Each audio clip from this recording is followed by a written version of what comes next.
दोस्तों नमस्कार। मैं हूँ राकेश कुमार। आप देख रहे हैं मत अभिमान। मित्रों, सारे समाचार पत्रों में आज देखा होगा आपने कि सरकार भूमि विवादों को कम करने के लिए फिर एक नया महाअभियान शुरू करने जा रही है और वो है मापी महाअभियान। मतलब मापी कराई जाएगी जहाँ सारे जमीनों का, चाहे वो विवादित हो चाहे अविवादित हो, सभी जमीनों का मापी कराई जाएगी और इसके लिए पूरी एक योजना बनाई गई है। लेकिन इसको लेकर बहुत खुश होने की ज़रूरत नहीं लगती है। इसलिए कि यह जो राजस्व विभाग है, उसकी कार्यप्रणाली और उसमें व्याप्त भ्रष्टाचार को मिटा पाना संभव नहीं दिखता है, चाहे जो हो जाए इसके लिए। देखिए, यह जो मैं बात कर रहा हूँ, तो हो सकता है कि बहुत से मित्रों को लग रहा होगा कि मैं नेगेटिव बात कर रहा हूँ। मैं नेगेटिव बात नहीं कर रहा हूँ।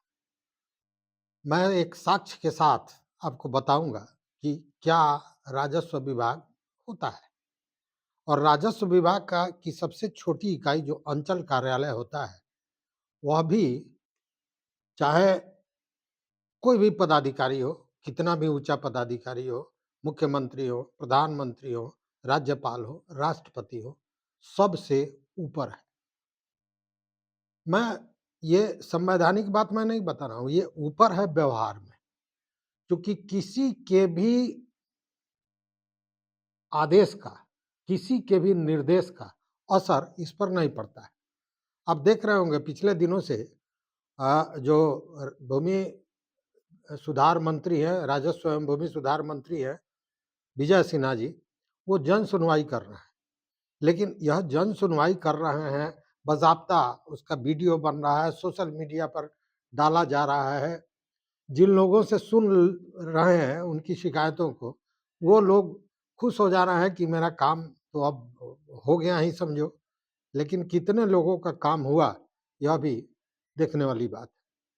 क्योंकि जो कार्रवाइयाँ कर रहे हैं, उससे लोग कह रहे हैं कि भाई स्वतंत्रता के बाद इस तरह का तो कोई नेता ही नहीं हुआ जो डायरेक्ट सीधे किसानों की बात, जो कष्ट में पड़ा हुआ व्यक्ति है उसकी बात सुन रहा है, उसकी शिकायत सुन रहा है, उसके लिए कार्रवाई कर रहा है, सब कुछ हो रहा है।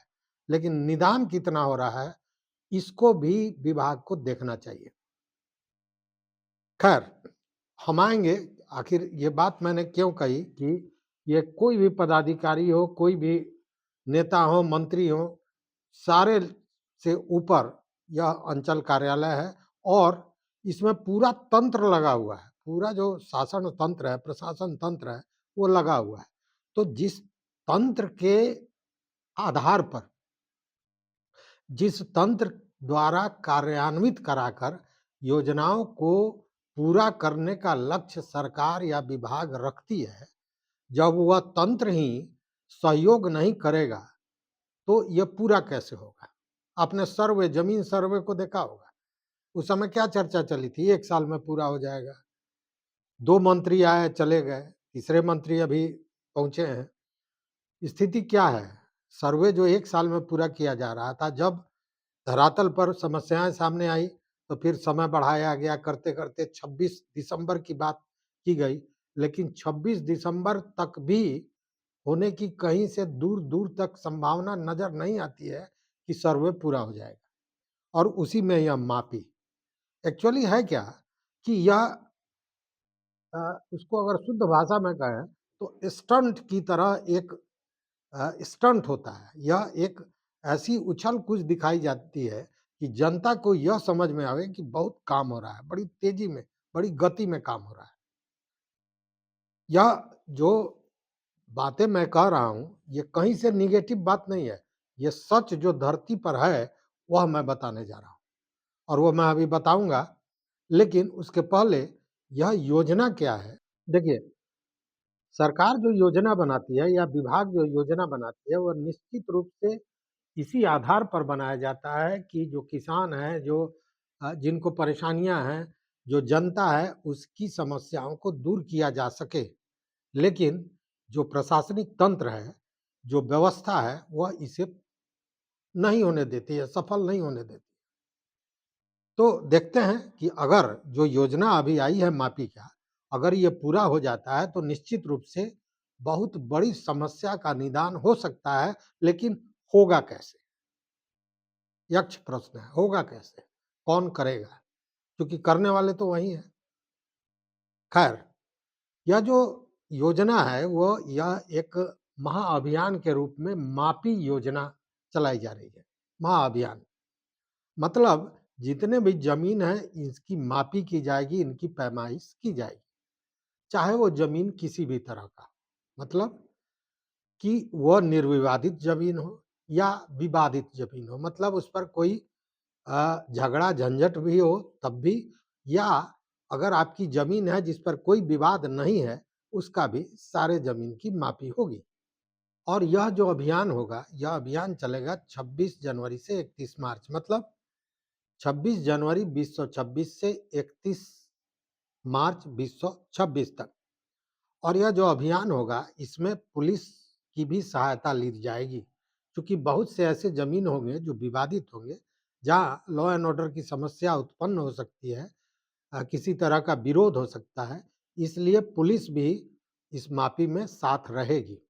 इस तरह का निर्देश दिया गया है, इस तरह की योजना बनाई गई है। यह जो महाअभियान शुरू किया गया है, यह नीतीश कुमार का जो 7 निश्चय योजना है भाग 3, उसके तहत शुरू किया गया है, ताकि जो ज़मीन विवाद है उसको कम किया जा सके और सीधे इसका लाभ जनता तक पहुँचाया जा सके। इसको लेकर जो बड़े कड़क पदाधिकारी माने जाते हैं, जो अभी एडिशनल चीफ सेक्रेटरी हैं, अपर मुख्य सचिव सीके अनिल, उन्होंने भी यह कहा है कि यह अगर आपको ज़मीन मापी करानी है तो यह जो आवेदन है, यह आवेदन आपको बिहार भूमि ई-मापी पोर्टल पर देना होगा। मतलब आवेदन पूरी तरह ऑनलाइन होगा और विवादित हो ज़मीन आपकी या अविवादित हो, दोनों ही मामले में मापी इसकी करनी है और मापी करने के बाद इसका जो प्रतिवेदन होगा वो अमीन ऑनलाइन उस पोर्टल पर अपलोड करेंगे। मतलब कि अ, जो ज़मीन होगी उसकी मापी के बाद उसका प्रतिवेदन अमीन द्वारा उस पोर्टल पर पुनः अपलोड कर दिया जाएगा और इसके लिए भी समय दिया गया है कि आवेदन जिस डेट को आप दे रहे हैं उसके 14 दिन के भीतर ये काम कर लेना है। मतलब आपकी मापी 14 दिन के भीतर कर ली जाएगी। पूरी प्रक्रिया पूरी कर ली जाएगी, क्योंकि प्रतिवेदन अपलोड हो जाने का मतलब कि मापी हो गई या पूरी प्रक्रिया पूरी हो गई। तो इस तरह यह करना है। साथ में आपको बता दें कि यह जो विवादित और अविवादित का मामला मैंने बताया, तो अगर ज़मीन विवादित है, तो यह एक टारगेट रखा गया है कि 11 दिन के भीतर उसकी मापी करा लेनी है, पूरा कर लेना है। और अगर निर्विवादित है, कोई विवाद नहीं है, साफ-सुथरी ज़मीन है, तो मात्र 7 दिन के अंदर में उसकी मापी कार्य को पूरा कर लेना है। और इसका लाभ क्या होगा, यह भी समझने वाली बात है, चूँकि लाभ अगर यह महाअभियान सफल होता है, तो इसका लाभ बहुत बड़ा होने वाला है और बहुत बड़े तबके में होने वाला है। सबसे बड़ी बात की जो सीमांकन को लेकर विवाद होते हैं, वो सारे विवाद समाप्त हो जाएँगे, चूँकि ज़मीन की मापी हो जाएगी तो सीमांकन हो जाएगा। इसलिए सीमांकन को लेकर जो विवाद होते हैं, वो समाप्त कर लिए जाएँगे और जो रैयत पहले दौड़ते रहते थे, भागते रहते थे कि भैया हमको माफ़ी करानी है, अंचल कार्यालय में घूम रहे हैं, डीसीएलआर के यहाँ घूम रहे हैं, भूमि सुधार उपसमाहर्ता के यहाँ घूम रहे हैं और कोई सुनवाई नहीं होती थी। तो इस पर अंकुश लगेगा और ससमय उनको न्याय मिल सकेगा। साथ ही जो प्रतिवेदन है, माफ़ी प्रतिवेदन, इन सारे चीज़ों को जब पोर्टल पर अपलोड करने की चर्चा हो रही है, मतलब पारदर्शिता भी बनी रहेगी कि किस तरह नापी की गई है। तो यह एक निश्चित रूप से उद्देश्य जो है वह बहुत बेहतरीन है, बहुत अच्छा है।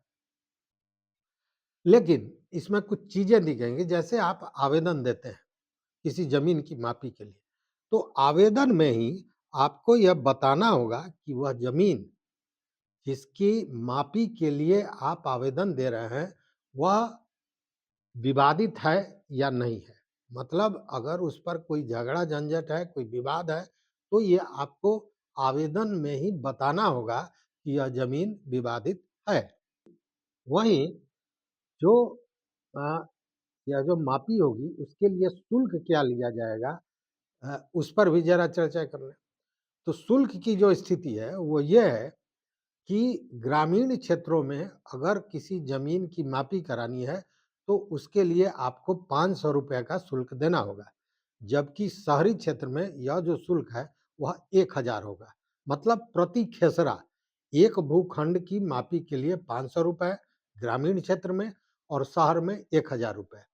लेकिन अगर आप चाहते हैं कि तत्काल माफ़ी कर दिया जाए, तो जो फ़ी है, जो शुल्क है, उसका जस्ट डबल शुल्क आपको देना होगा। मतलब आप तत्काल माफ़ी चाहते हैं, उस स्थिति में ग्रामीण क्षेत्र में ₹1000 देने पड़ेंगे शुल्क और शहरी क्षेत्र में ₹2000 शुल्क देने पड़ेंगे। और इसमें यह भी दिया गया है कि जो अविवादित ज़मीन है, जिस पर कोई विवाद नहीं है, तो आवेदन के 3 दिन के अंदर अंचलाधिकारी इस बात का निर्धारण कर देंगे कि किस दिन, किस तिथि को उस ज़मीन की मापी होनी है। यह 3 दिन के अंदर में कर देना है। वहीं जो निर्धारित तिथि होगी, वह 7 दिन के भीतर की होगी। मतलब कि आपने आवेदन दिया, उसके 3 दिन के अंदर में किस दिन, और वो भी 7 दिन के भीतर, किस दिन मापी करना है 7 दिन के भीतर, उसका निर्धारण सीओ द्वारा कर दिया जाना है। और उसको लेके बाज़ाब्ता जितने भी चौहद्दी में लोग होंगे, मतलब आपकी ज़मीन के चारों सीमा पर जो भी ज़मीन है, उसके जो मालिकान हैं, उसके जो भूस्वामी हैं, उन सारे लोगों को नोटिस भेजा जाएगा। नोटिस भी जो भेजना है, उसका भी कई तरीका दिया गया है। जैसे अगर कोई झगड़ा झंझट वाला ज़मीन है, विवादित ज़मीन है, तो वह नोटिस वहाँ के उस क्षेत्र का जो चौकीदार होगा, उसके द्वारा तामील कराया जाएगा। लेकिन अगर कोई विवाद नहीं है, अविवादित ज़मीन है, तो अंचल कार्यालय का जो कार्यालय परिचारी होगा, चपरासी होंगे, वो लोग जाएँगे और नोटिस का तामीला कराएँगे। उसके अलावा यह भी प्रावधान किया गया है कि और उसके अलावा यह भी प्रावधान किया गया है कि डाक द्वारा भी जो नोटिस है या जो डेट दिया जा रहा है सीओ द्वारा, वह सूचित किया जाएगा डाक द्वारा भी। मतलब कि उस स्थिति में आप हर हाल में वहाँ उपलब्ध रहें, क्योंकि सारे लोग जब उपलब्ध होंगे और सारे लोगों के सामने मापी होगी, तभी उसको निर्विवादित कहा जा सकता है, या यूँ कहें कि अगर कोई विवाद है, तो उसको सुलझाया जा सकता है। तो सभी लोगों का आना आवश्यक होता है, इसीलिए ये नोटिस का प्रावधान रखा गया है। उसके साथ ही यह भी कहा गया है कि मोबाइल नंबर जो आप अपने आवेदन में दे रहे हैं, आवेदन में अगर कोई भी मोबाइल नंबर आपने दर्ज किया, तो स्वतः जो आप ऑनलाइन आवेदन करना है, तो जो सिस्टम है, वो आपको एसएमएस भी करेगा उसको लेकर। तो ये सारी प्रक्रिया की गई है, निश्चित रूप से बहुत बेहतर प्रक्रिया है। लेकिन मिठाई बहुत अच्छा है, यह समझ में कब आएगा? जब मुँह में जाएगा। तो कार्यान्वित कैसे होता है, यह देखने वाली बात है, और उसी पर सारी सफलता निर्भर करती है। चूँकि हमने इसके पहले सर्वे की स्थिति को देखा है। ज़मीन सर्वे को लेकर किस तरह हुआ कि 1 साल में पूरा हो जाएगा। उसके बाद में फिर जब व्यावहारिक समस्याएँ उत्पन्न होने लगी, लोगों का विरोध शुरू हुआ, तो फिर डेट बढ़ा, 3 बार डेट बढ़ा, और उसके बाद संजय सरावगी जी आए, पहले दिलीप जायसवाल थे मंत्री, फिर संजय सरावगी आए। संजय सरावगी को बात समझ में आ गई, चूँकि सत्ताधारी दल के लोग भी इसको डेट बढ़ाना चाह रहे थे, चूँकि लोगों में बड़ा आक्रोश था, सरकार के पास कोई डॉक्यूमेंट नहीं था। तो बाद में क्या हुआ कि इसको इस हिसाब से तैयार किया गया एक योजना कि यह 26, मतलब चुनाव को पार कर लेना था। 26 दिसंबर 2026 दिसंबर तक इसको समाप्त करने की बात की गई है। लेकिन अभी जिस रेशियो में काम हुआ है, या जो प्रगति है ज़मीन सर्वे की, उससे स्पष्ट कहा जा सकता है कि दिसंबर तक ये पूरा होने वाला नहीं है। क्योंकि जो अमीन जिन लोगों को काम करना है, उन लोगों को बार-बार दूसरे काम में लगाया जा रहा है। अब ये जो अ, मापी है, भूमि मापी की बात जो अभी चल रही है महाअभियान की, तो 26 जनवरी से 31 मार्च तक जब ये सारे लोग जो अमीन हैं, वो उस मापी में रहेंगे, तो ज़मीन सर्वे का काम स्वाभाविक है कि रुक जाएगा। तो इस स्थिति में मतलब होता क्या है, सरकारी विभागों में या सरकार किस तरह अ एक काम शुरू करती है, वो काम फ़ेल होने लगा तो तब तक दूसरा एक शगुफ़ा छोड़ दिया जाता है कि लोग उसको भूल जाएँ और लोग भूल भी जाते हैं। वही स्थितियाँ आज चल रही है। लेकिन मैंने एक जो सवाल किया है कि चाहे कोई भी हो, लेकिन जो राजस्व विभाग है, राजस्व अंचल कार्यालय से ही मान लीजिए शुरू होता है, वह सबसे बड़ा है और उससे बड़ा कोई नहीं है। यह मैं क्यों कह रहा हूँ? यह मैं कह रहा हूँ कि यह चित्र देखिए, यह चित्र है ये बांका के रहने वाले हैं, बेलहर प्रखंड है बांका में, वहीं के रहने वाले हैं श्रीनिवास तिवारी। इनकी उम्र है 98 बरस। इनकी इनका एक ज़मीन है, भूखंड है और इनके भूखंड के पास ही और भी कुछ दबंग कहें, कुछ बड़े लोग या सामर्थवान लोग, व्हाइट कॉलर लोग, प्रतिष्ठित लोग, उनकी भी ज़मीन है।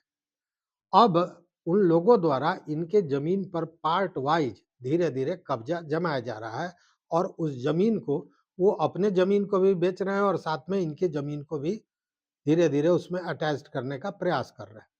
यह प्रयास चल रहा है 2019 से और 2019 से यह जो श्रीनिवास तिवारी हैं 98 वर्ष के बुजुर्ग, जिसको सीनियर सिटीज़न ही नहीं कहेंगे, सीनियर सिटीज़न में भी सबसे सीनियर माना जा सकता है। शतक पूरा करने जा रहे हैं, 98 वर्ष के हो गए। इन्होंने अपनी ज़मीन की मापी के लिए 2019 में आवेदन दिया और 2019 से आज 2026 हो गया, आज तक इनके ज़मीन की मापी नहीं हुई, जबकि 100 150 नहीं, 500 लगभग इन्होंने आवेदन दिया है। सीओ को दिया है, एसडीओ को दिया है, डीएम को कई-कई बार दिया है, कमिश्नर महोदय को दिया है। उसके अलावा चीफ मिनिस्टर के कार्यालय को दिया है, सीएमओ को दिया है, विभाग के सचिव को दिया है, विभाग के एसीएस को दिया है। उसके अलावा गवर्नर को दिया है, राष्ट्रपति भवन को दिया है, सारे जगह इन्होंने आवेदन दिया है। एक बार नहीं दिया है, कई-कई बार दिया है, पत्र के माध्यम से दिया है, ईमेल किया है, सब व्यवस्था की है।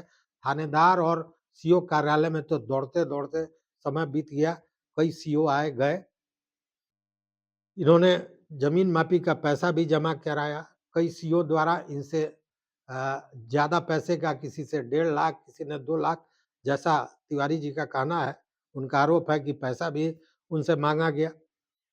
थानेदार के यहाँ दौड़ते रह गए, खानापूर्ति के लिए एक बार यह कह दिया गया कि ज़मीन की मापी हो गई, लेकिन न ज़मीन पर जब मापी हुई तो न इनको बुलाया गया, न कोई, मतलब केवल कागज़ी मापी दिखाई गई, लेकिन आज तक मापी नहीं हुआ है। अगर 6 साल में एक मापी सीओ कार्यालय द्वारा नहीं किया जाता है, जबकि उसका आवेदन सीओ कार्यालय से होते हुए, विभाग के हर जगह से होते हुए मुख्यमंत्री, गवर्नर, राष्ट्रपति और पीएमओ, प्रधानमंत्री के ऑफिस तक जाता है और एक मापी नहीं हो सकती है।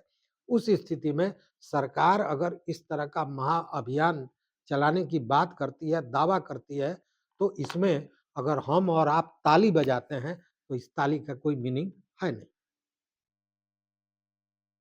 अब ये बताइए कि एक 98 वर्ष का व्यक्ति, ये जो श्रीनिवास तिवारी हैं, इनके पुत्र हैं प्रत्यूष त्रिवेदी, यह भी अब इनकी अवस्था भी 50-60 से ऊपर, 60 से ऊपर होने जा रही है। यह भी कई बीमारियों के शिकार हो गए हैं और उसपे ये जो लोग दबंग लोग हैं, उन लोगों द्वारा बार-बार प्रताड़ित किया जाता है, धमकी दी जाती है, घर से निकलना मुहाल है और सरकार का जो तंत्र है, सरकारी तंत्र है, वो मस्त है, उसको कोई मतलब इन सारे चीज़ों से नहीं है। फिर वैसे में यह जो दावा, यह जो महाअभियान चलाया जाता है, उसका माने मतलब क्या है? और केवल उतना ही है नहीं, कोर्ट की बात भी अगर करें, कोर्ट भी अगर कोई आदेश दे रहा है, तो ये राजस्व से जो कार्यालय है, वो उसको सुनने को तैयार नहीं है। वैसे भी एक नहीं, कई मामले हमारे सामने हैं। यह जो श्रीनिवास तिवारी हैं, इनका एक-एक कागज़ात मेरे पास उपलब्ध है। अगर दिखाने लग जाऊँ तो यह वीडियो 4 घंटे का हो जाएगा। जितना इन्होंने आवेदन दिया है, जितना गुहार लगाया है, लेकिन आज तक नहीं हुआ। ऐसे में बहुत बड़ा प्रश्न है कि क्या यह महाअभियान सफल होगा? क्या जो प्रशासनिक तंत्र है वो सफल होने देगा? और अगर नहीं होने देगा, यह सरकार भी जानती है, मंत्री भी जानते हैं, विभाग भी जानते हैं, तो फिर इसको क्या कहेंगे? इसकी परिभाषा आप ही तय कीजिए। मित्रों, इस वीडियो में बस इतना ही। इस पूरे मामले पर आपका क्या राय है, ज़रूर हमारे कमेंट बॉक्स में बताइएगा। और अभी तक अगर आपने चैनल को सब्सक्राइब नहीं किया, तो सब्सक्राइब कीजिए, लाइक कीजिए, दोस्तों के साथ शेयर कीजिए। और अगर आपके पास इस तरह के भूमि विवाद का कोई मामला है जिससे आप प्रताड़ित हो रहे हैं, तो निश्चित रूप से हमको बताइए। हम आपके साथ हैं। बहुत-बहुत धन्यवाद। कोटिशः आभार।